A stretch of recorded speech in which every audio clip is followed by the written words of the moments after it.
voor 'n keuse. Jesus genees 'n persoon op die Sabbat. Hy word gekonfronteer deur die Joodse leiers en in plaas van om die situasie te ontlont, maak hy dit eintlik erger wanneer hy hulle antwoord: My Vader werk tot nou toe en ek werk ook.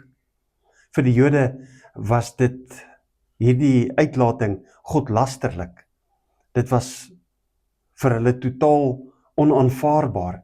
Nie net het Jesus op die Sabbat die reëls verbreek nie, maar hy het homself gelykgestel aan die Vader, aan God, en daarmee homself as God voorgehou.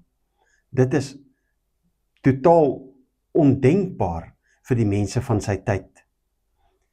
Jesus bied 'n ander insig tot sy verhouding met God. Jesus se gesag spruit uit sy verhouding met die Vader wat een van volkome onderwerping is. Trouwens, hy kan niks op sy eie doen nie. Wat die Vader ook al doen hy. Daar is volkome vertroue en openheid. Die Vader het die Seun lief en wys hom alles wat hy doen. Beide die Vader en die Seun gee lewe. Jesus stel sy gehoor voor 'n ultimatum terwyl hy God se wil op aarde uitvoer. Daarom moet almal die Seun eer, net soos hulle die Vader eer. Wie nie die Seun eer nie, eer ook nie die Vader wat hom gestuur het nie.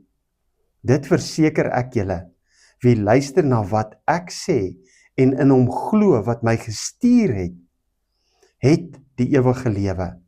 Hy word nie veroordeel nie, maar het reeds uit die dood na die lewe oorgegaan. Ons het 'n keuse. Ons word voor hierdie keuse gestel. Hierdie keuse vra dappere optrede. Dit vra totale geloof. Dit vra totale onderwerping aan die gesag van Jesus Christus. Hy is nie net bloot 'n profeet wat God gestuur het nie.